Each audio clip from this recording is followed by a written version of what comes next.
bonjour à tous. On se lève tôt ce matin, enfin tôt, 7h du mat, parce qu'on va à Darkage Forest. Vous savez, la forêt de Game of Thrones.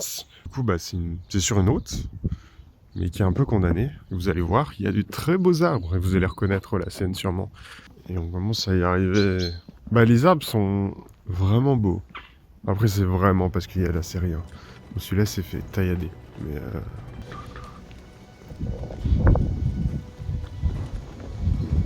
ouais, c'est possible, c'est juste dans le footage quoi. Donc ils ont rajouté plein d'arbres sur les côtés pour pas se prendre.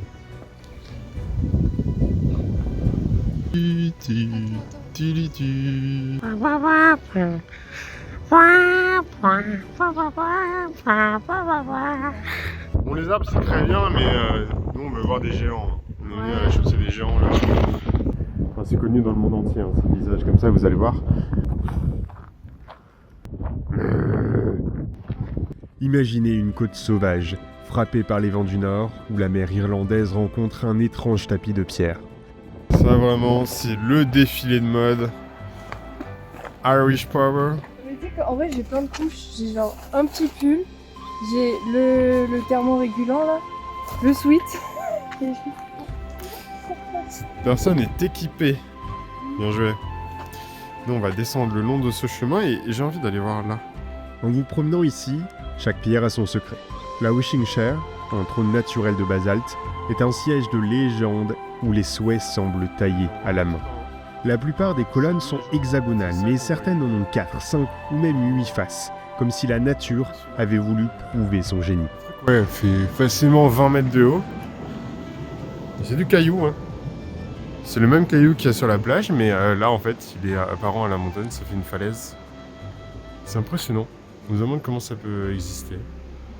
Putain de tube. Ce chemin de pierre, par large endroit et de 20 mètres, s'étire vers l'horizon et semble relier deux mondes. C'est vraiment de la roche rouge, cet endroit-là. On est un petit peu plus au-dessus des différentes strates. Il y a peu d'endroits dans le monde où science et mythe se mélangent autant. Mais la légende n'est pas la seule à hanter les lieux. En 1588, alors que l'invincible armada espagnole fuit les eaux hostiles de l'Angleterre, plusieurs galions sont fracassés contre ses côtes. Leurs épaves gisent encore dans les profondeurs. Canons, pièces d'or et fantômes de marins reposent sous les vagues, témoignant du piège mortel que fut cette côte pour les navigateurs du XVIe siècle. J'ai dû m'y mettre pour protéger au moins le sac. On a vraiment l'air de deux manchots complètement perdus, mais on est là. Hein. On attrape des crabes. C'est bon les crabes. Elle est là-bas la chaussée des géants. On était tout là-bas. On a bien marché sous la pluie. Avec nos têtes de capote. La chaussée des géants. Ce n'est pas juste un paysage, c'est une énigme sculptée par la pierre et enveloppée de légendes. Tout commence il y a 60 millions d'années. La terre gronde sous la croûte terrestre, la lave bouillonne, perce, jaillit et s'étale en torrent incandescent. Quand le feu rencontre la mer, le basalte refroidit brusquement, se fige, puis se fracture. Colonne après colonne, la roche dessine des milliers de pavés hexagonaux parfaitement emboîtés. Quelques minutes de violence géologique qui donneront à jamais l'illusion d'une route mystérieuse partant du rivage et disparaissant dans l'océan. Mais ce génie de la nature n'a pas résisté à la poésie humaine. Pour les Irlandais, cette chaussée n'est pas l'œuvre du hasard. C'est le résultat de l'affrontement de deux géants. Finn McCool, le héros du pays, aurait bâti cette chaussée pour rejoindre l'Écosse et défier son ennemi, Benadonnair. Face à l'immense Irlandais, Finn, rusé, se déguise en bébé pour semer la panique. Terrifié à l'idée de croiser le père d'un tel bébé, Benadonnair fuit, détruisant le pont derrière lui. Depuis, la chaussée des géants s'arrête net là où commence la mer.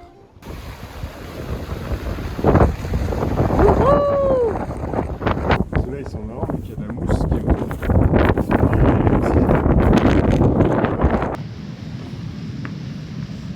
là, c'est l'endroit où il y en a le plus au même endroit. C'est vraiment beau et au final c'est super pratique, ça fait comme des pavés pour marcher dessus. Bien joué mère nature. Hein. Pas mal. On n'a pas tourné encore ici là, mais on a mangé au resto et puis on a acheté de quoi manger. En plus, t'as vu, t'as la framboise. Ah bah, let's go. Ouais. Et là, on se dirige vers le centre-ville de Belfast pour explorer cette ville. Oh, la Clio Sport. Ça fait du bruit.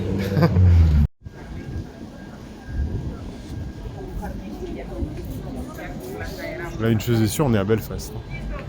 Belfast, capitale de l'Irlande du Nord, est une ville où chaque rue raconte l'histoire de confrontations, d'industries légendaires et de résilience. Le nom Belfast vient d'ailleurs de l'irlandais Beal First, embouchure de la Farset, la rivière principale de la ville. Le vrai tournant arrive au XVIIe siècle.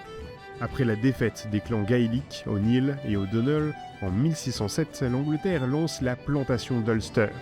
Belfast devint alors un point stratégique d'une colonisation massive avec l'installation de colons protestants anglais et écossais sur terres confisquées aux catholiques locaux.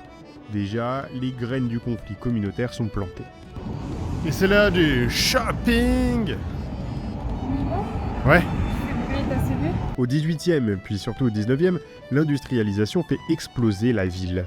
Belfast se spécialise dans le lin, le tabac, les chantiers navals. Et d'ailleurs, c'est ici qu'a été construit le Titanic. La Big Ben miniature.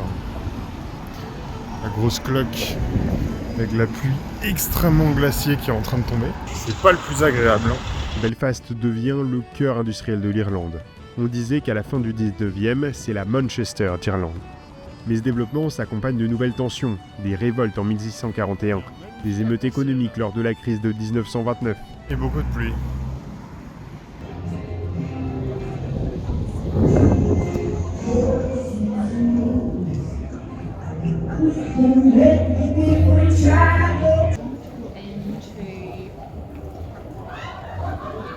Le XXe siècle, c'est aussi la violence des troubles. Fin des années 1960-98, l'IRA, l'armée républicaine irlandaise, reprend les armes dès 1968 contre la domination britannique et surtout pour les droits de la minorité catholique.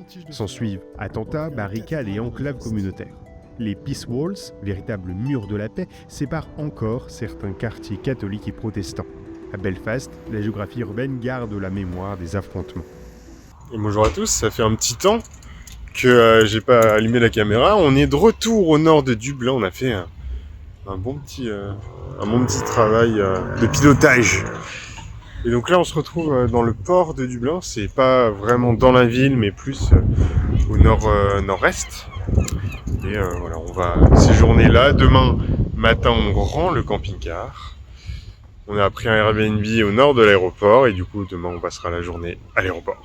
Non, je rigole. À Dublin, pour l'aéroport qui sera dans 2 jours. On se lève à 2h du mat. Je veux pas rentrer. Tu veux pas rentrer?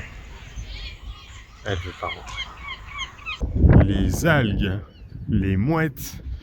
Et ce qu'on cherche, c'est des phoques parce qu'apparemment, il y en a quelques-uns ici. Faut qu'on les trouve.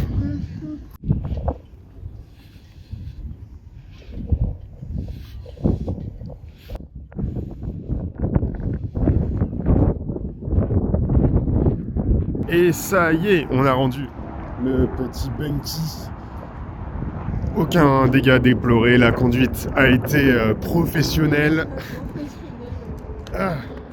Et là on se retrouve avec les valises, direction l'Airbnb, puis Dublin, et puis des pintes, parce qu'on a que ça à faire d'aujourd'hui, pour fêter la fin des vacances.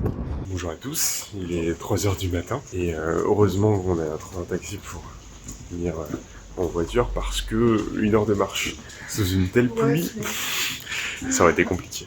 On va dire, ils sont terminal 2. Pour prendre notre avion, on a un peu d'avance, mais c'est toujours mieux. Allez, zou! On go back home!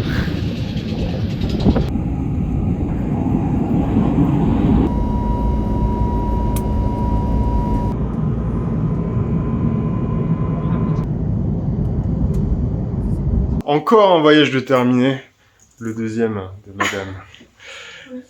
L'Irlande, c'était vraiment top. Mission l'Irlande. Sur l'Irlande, on arrive, il fait 30 degrés plus. Bon, pas encore. On est parti ce matin, il pleuvait. Bon, c'est midi passé, mais on a pris notre temps. Le truc à retenir, c'est la pluie et les gens. Les gens super accueillants. Les gens trop gentils. Toujours là pour aider, ça c'est vraiment top. Et puis de très très beaux paysages. Puis nous, on va se poser, on va dormir un petit peu parce que la nuit a été courte. Et on se retrouve pour un prochain voyage.